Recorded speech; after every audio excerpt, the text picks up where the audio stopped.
जय Hind. Bihar librarian vacancy 2025।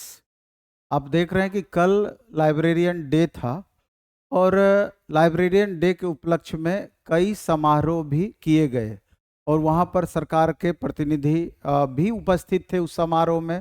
और छात्रों के द्वारा और छात्र नेताओं के द्वारा या लाइब्रेरियन के जो प्रतिनिधि मंडल जो एसोसिएशन है लाइब्रेरियन का, उनके एसोसिएशन के सदस्यों के द्वारा सरकार से ये पूछने का भी प्रयास किए कि आखिर 15 सालों से आपने वैकेंसी लाइब्रेरियन का नहीं दिए हैं। आखिर ये जो वादा किया गया है विधानसभा में, आप देखे होंगे, इससे संबंधित नियमावली भी बनी है। आखिर कब तक लाइब्रेरियन का नोटिफिकेशन आएगा? आपको भी पता है कि लाइब्रेरियन का एग्जाम बीपीएससी कंडक्ट करेगी और लाइब्रेरियन का नोटिफिकेशन से पहले जो लाइब्रेरियन से रिलेटेड पात्रता परीक्षा है, जिसको लेट लाइब्रेरियन एलिजिबिलिटी टेस्ट भी बोला जाता है, वो जरूरी है। अभी तो लेट के बारे में भी चर्चा नहीं है कि कब तक लेट आएगा और कब तक लेट का आयोजन होगा और कब तक लेट का रिजल्ट आएगा, उसके बाद ही आपका लाइब्रेरियन की वैकेंसी संभव हो पाएगी। आपको भी मालूम है कि 6500 से लेकर के 7200 के बीच में लाइब्रेरियन की वैकेंसी संभावित है। और उसमें भी अब आप देखे होंगे इधर हाल के न्यूज़पेपर में कि स्पेशली कॉलेज वगैरह में भी अब बताया जा रहा है कि कितनी लाइब्रेरियन की वैकेंसी खाली है, उसका भी रिपोर्ट मंगाया जा रहा है।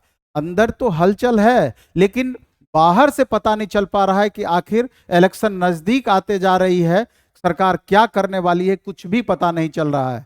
हालांकि आज मेरी लाइब्रेरियन एसोसिएशन जो आपका है, विकास जी लाइब्रेरियन एसोसिएशन के अध्यक्ष हैं, उनसे मेरी बात हुई और लंबी बात हुई और वो अपना चिंता भी इस पर जाहिर किए कि आखिर सर हम लोग क्या करें, समझ में नहीं आ रहा। इसलिए एक बड़ा सा आंदोलन लाइब्रेरियन को लेकर के हम लोग चला सकते हैं। संभवतः 18 तारीख को एस्टेट का के लिए आंदोलन होने वाला है और 20 तारीख को उन लोगों का कहना था कि हम लोग लाइब्रेरियन के लिए स्पेशली आंदोलन करने वाले हैं। हालांकि 18 तारीख वाले आंदोलन में लाइब्रेरियन वाले बच्चों का पूरा साथ है।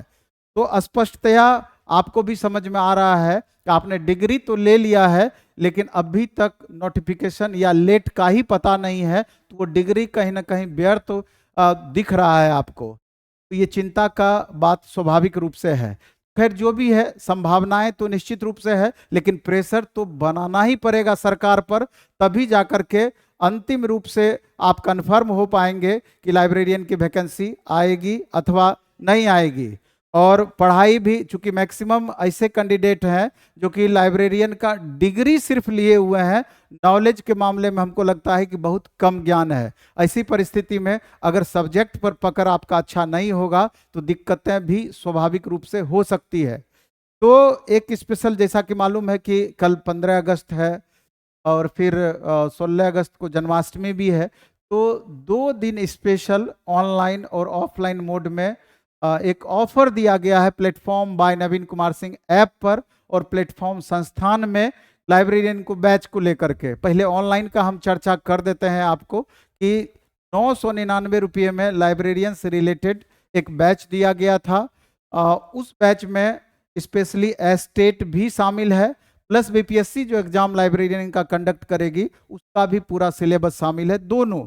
और एस्टेट में मालूम है कि 100 क्वेश्चन हो सकता है कि आपका लाइब्रेरी का जो सिलेबस है लाइब्रेरियन का, तो उससे रिलेटेड क्वेश्चन पूछ सकता है। और 50 क्वेश्चन जो स्पेशल आपका आर्ट्स ऑफ टीचिंग प्लस अन्य दक्षता है उससे आपका पूछ सकता है। बाकी बीपीएससी जो एग्जाम कंडक्ट करेगी 80 40 30 इस फॉर्मेट पर वहां क्वेश्चन पूछा जा सकता है। और ओवरऑल हम बात करें तो कम से कम 10 से 12 और टीचर मिल करके पूरे सिलेबस को आपको पढ़ाएंगे। इस तरीके से सिलेबस एस्टेट और स्पेशली बीपीएससी जो एग्जाम कंडक्ट करेगी, दोनों को मिला करके इतना बड़ा आपका सिलेबस है। तो 999 रुपया इसका फी है। लेकिन 2 दिन 15 और 16 अगस्त को स्पेशल एक ऑफर दिया गया है कि 50% ऑफ का ऑफर दिया है। अगर आप चाहें तो कल और परसों 2 दिन आपको 999 का मात्र 499 रुपये में पूरा एस्टेट सहित लाइब्रेरियन का पूरा कोर्स आपके लिए उपलब्ध होगा, जो बीपीएससी भी कंडक्ट करेगी। तो ऑफलाइन मोड में भी जितना हमारा फी है 50% 2 दिन के लिए पहली बार ऑफलाइन में फी को कम किया गया है। अगर आप चाहें तो इसका लाभ उठा सकते हैं। वैकेंसी आज ने कल जरूर देना है, लेकिन फिर भी जो 20 तारीख को आंदोलन वाली बात बोले हैं, तो निश्चित रूप से इसका अलग अलग वीडियोज के माध्यम से आपको पता चल ही जाएगा। तो पढ़ाई और लड़ाई, जैसा कि हमेशा बोलते हैं, दोनों साथ साथ होना चाहिए। तो ये क्रम आपको जारी रखना ही होगा, तभी जाकर के आप अपनी आवाज को बुलंदी से सरकार तक, सरकार के नुमाइंदे तक पहुंचा सकते हैं, जिससे कि वैकेंसी के बारे में स्पष्टता आ सके। धन्यवाद।